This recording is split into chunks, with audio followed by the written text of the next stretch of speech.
말하자면 허무한 걸 보고 거짓 복수를 한다라는 것은 미신적인 그런 생활을 하는 것을 말하는데, 특히 이제 암몬의 지도자들도 여기 물들어 있었다 이렇게 말할 수가 있습니다. 나라의 지도자들이 이런 미신이나 귀신 문화에 이렇게 빠져 있다면 큰 걱정이 아닐 수가 없죠. 귀신의 힘을 빌려서 점을 치는 그런 사람들, 이런 사람들은 거짓에 입이 배어 있는 사람들입니다. 왜냐하면 마귀가 거짓의 압이라고 그랬잖아요. 그러니까 마귀의 영향을 받는 이런 사람들은 다 거짓말에 속아 있고 또 그걸 잘 믿어요. 또 점쟁이들이, 복술자들이 거짓말을 하는 건데 그걸 또 믿어요. 믿고 두려워하고 떨고 그런 일이 진짜 생기면 어떻게 하냐 뭐 이래가지고 이렇게 두려워하고 이런 걸 볼 수가 있죠. 그래서 그들의 거짓말은 너무나 그럴듯하기 때문에 잘 속아 넘어갑니다.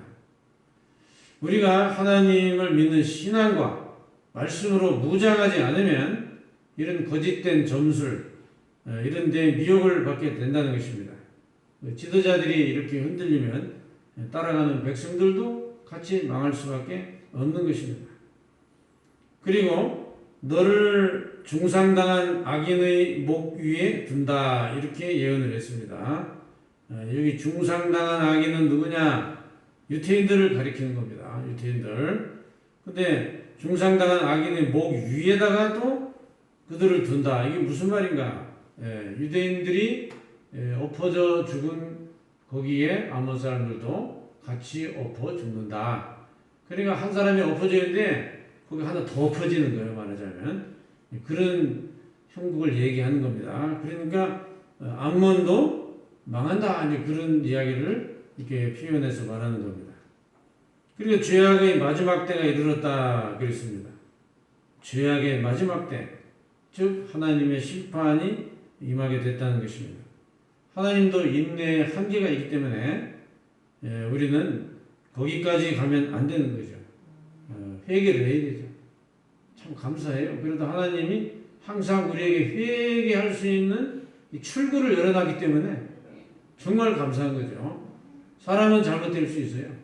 그러나 회개하는 자는 희망이 있는 거예요. 누구라도 회개할 때에 심판이 미치질 않아요. 그래도 회개하고 돌아서면 심판을 유보하시거나 돌이키시거나 연장하시거나 하나님의 마음도 돌이켜요. 그런데 심판의 죄악의 마지막 때가 왔다. 이거는 심판을 받는 그 자리까지 회개를 안 했다는 얘기예요. 그거는 이제 어쩔 수가 없어요. 그거는 이제 심판을 통해 또 회개를 할 수밖에 없어요. 진짜 말을 안 듣는 사람은 이제 매를 맞아야 돼요. 그러면 이제 또 돌아온 사람이 또 많아요. 매를 맞고 나서 이제 그때야 아이고 내가 잘못해서 이렇게 매를 맞았나 보다.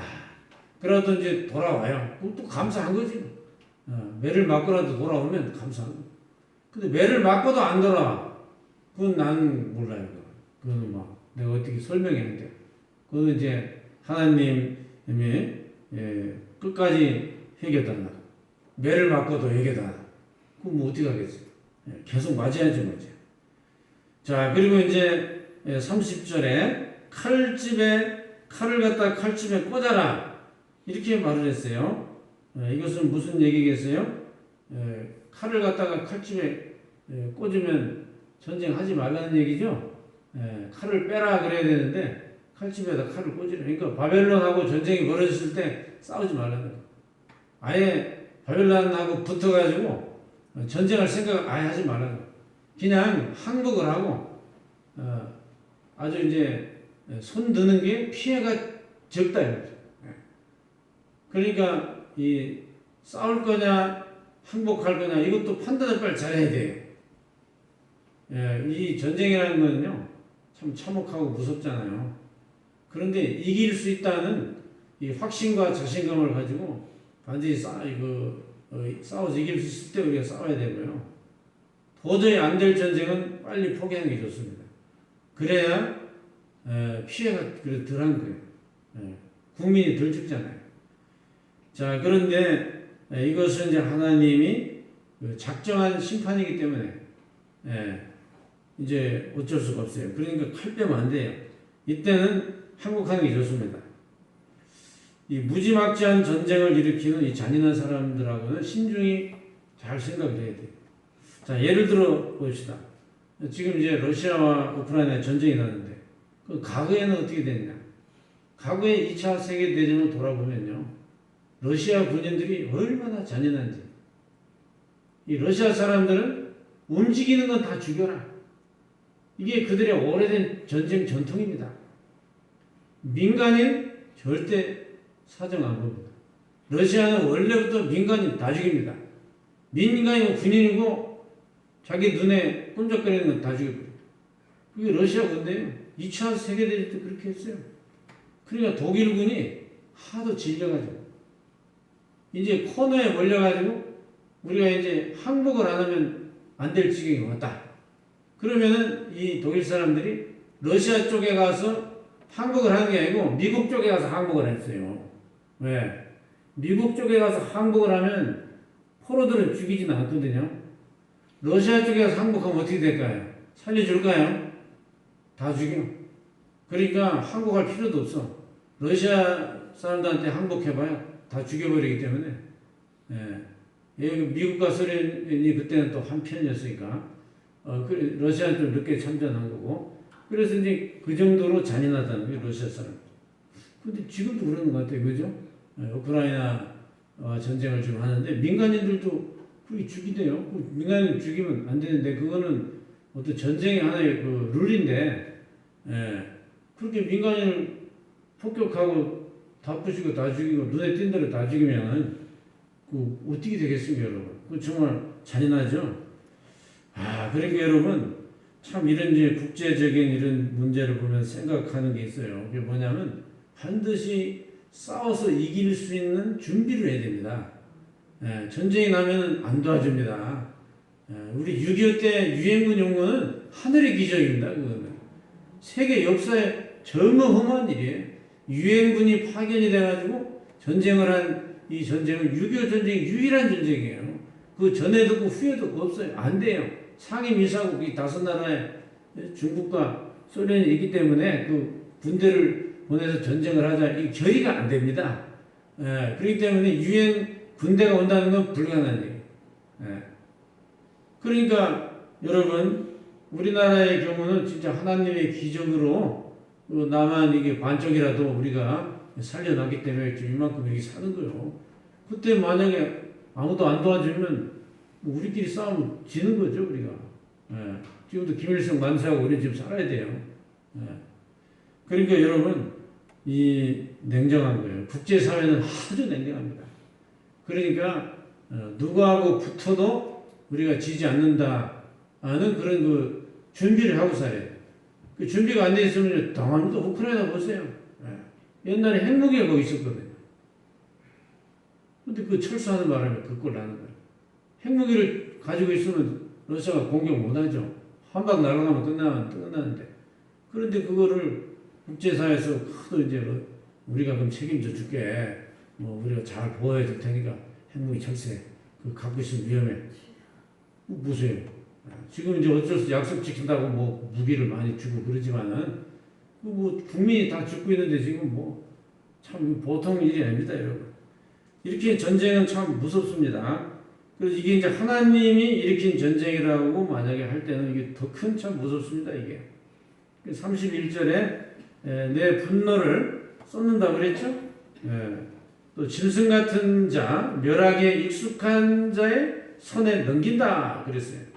그러니까 짐승 같은 자가 누구겠어요? 멸하게 익숙한 자가 누구겠어요? 바벨론 군대죠. 아주 사람 죽이는 일에 능숙하고 숙달되고 전쟁을 많이 해본 사람 무섭습니다. 여러분 전쟁터에 나가서 사람을 죽인 사람은 눈빛이 다릅니다. 저의 그 동창생 중에도 월남 전쟁에 갔다 온 친구가 있는데 한국에 돌아가지고 선글라스를 몇 년 쓰고 다녔단 말이에요. 왜냐하면 눈빛이 이상하다. 그 사람을 죽였기 때문에 눈빛이 이상하다. 그러니까 사람들이 무섭다고 자꾸 막 그러니까 자기도 이제 선글라스를 쓰고 몇 년 살았대요. 예.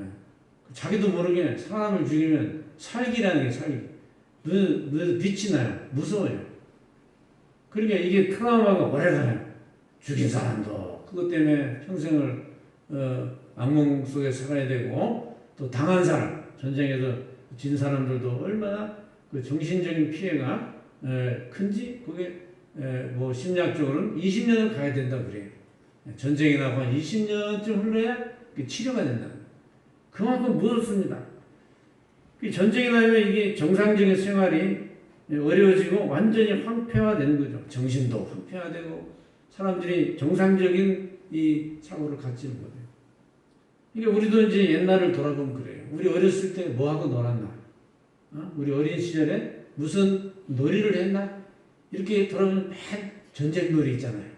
총 같은 거 만들어가지고 막 싸우고, 산 넘어다니고, 막 들판들, 빙야, 빙야! 하면서 맨 그짓하고. 그러니까, 그런 이제 상황 속에 어린 시절에 살다 보니까 이제 그런 게 익숙해져요. 요즘은 그렇게 노는 애들이 없어요. 전쟁이 참 무서워요. 후유증이 참 큽니다. 자, 그렇기 때문에 전쟁만큼은 나지 않도록 우리가 정말 신앙생활도 잘하고 기도도 많이 해야 됩니다. 그리고 32절을 보니까 불에 섭과 같이 된다 그랬죠? 섭은 뭔지 지푸라기 같은 거. 그거 뭐 불타면 그거 뭐 아무것도 아니죠? 지푸라기 불타면 그거 뭐 존재 가치가 있나요? 그렇게 흔적도 없이 사라진다 그 말이죠? 너 피가 나라 가운데 있을 것이며 네가 다시는 기억되지 못한다겠어요. 그래서 이 암몬이라는 족속들은 이때 완전히 망했는데요. 바벨론 포로로도 잡혀가지를 않았대요. 역사 기록에 의하면 유태인들은 바벨론으로 포로로 잡혀가기 때문에 돌아올 수 있었잖아요. 그런데 암몬 사람들은 포로로 잡아가지도 않았어. 그럼 다 어떻게 했어요? 다 죽인 거예요. 포로도 없어. 그러니까 이 사람들은 완전히 그 족속이 사라졌어요. 그래가지고 역사학자들이 이게 기록한 그 내용을 보면은 이 암몬 족속은 흔적을 찾을 수가 없다는 거예요. 어디로 갔는지 모른다는 거예요. 이게 뭐 후손이 누군지, 뭐 지금 요르단이라는 그 나라잖아요. 그렇게 된 거예요. 그러니까 이 예언의 말씀 참 무서워요. 하나님 말씀 그대로 딱 된 거예요. 기억되지 못한다. 자, 그 다음에 주제가 바뀌어요. 22장으로 넘어가면 다시 유다에 대한 이야기로 다시 나오는데, 2절에 보면은 이제 피 흘린 성읍을 심판하려느냐. 그러려거든 자기의 모든 가증한 일을 그들이 알게 하라. 그러니까 우상 숭배와 더불어 가증한 행위를 알게 하라. 가증한 게 뭔가? 성경에 이제 보면 구약 성경 기록에 보면 가증하다는 낱말이 나오잖아요. 근데 그 가증하다고 말할 때는 첫째는 정결법에 걸린 것들이 이제 그런 말을 많이 썼어요. 정결법 있잖아요. 유대 나라 사람들이 지켜야 되는 그 뭐 이렇게 시체를 만지면 뭐 목욕을 해야 되고 일주일 동안 그 성 안에 들어오지 못한다든지 뭐 이렇게 그 음식을 먹지 말라는 거, 뭐 이상한 음식을 먹으면 또 부정 타가지고 성에 들어오지 못한다는 이런 이제 정결법. 그 정결법을 어기면 가증하다 이 말이 성경에 계속 나요. 그 다음에 두 번째는 우상 숭배한 거. 우상 숭배하면은 가증스럽다 이렇게 이제 말씀하시는 게 맞습니다. 자, 그러니까 이렇게 그 하나님을 멀리하고 우상 숭배하는 이것을 하나님 보실 때는 가증스럽다 그렇게 보신다는 거죠. 이걸 또 확대 해석할 수도 있어요.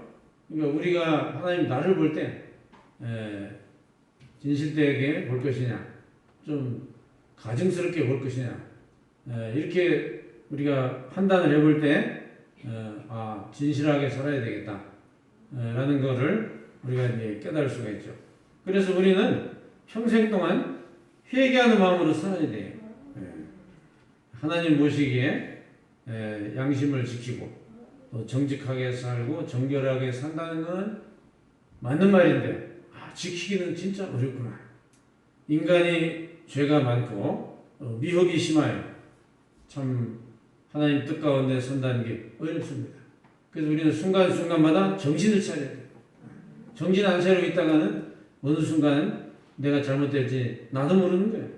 그래서 항상 우리가 깨어 있어야 되는 것이고요. 그 다음에 피 흘리는 것에 대해서 이제 계속 말씀이 나왔어요. 이제 3절에도 그 말이 또 나왔죠. 피를 흘려 벌 받을 때가 이르게 하며.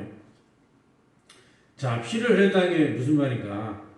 이거는 이제 주로 권력자, 가진 자, 부자, 이런 사람들의 힘을 가지고 있으니까, 가난한 자, 이렇게 힘이 없는 그런 사람들을 막 죽여, 막 때려, 학대를 해, 짓밟아.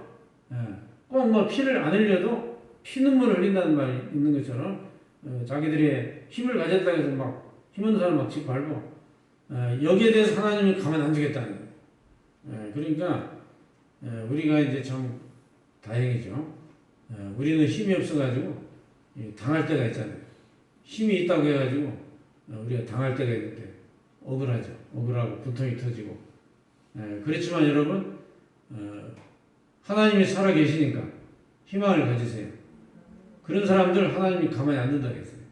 그러니까 괜히 뭐 힘이 있다고 해가지고 그렇게 부정하고 부정부패하고 힘이 있다고 해가지고 누리고 자기는 다 누리고 살고 힘이 있다고 해서 이렇게 짓밟는 그런 행동을 한 사람은 하나님이 가만두질 않아요.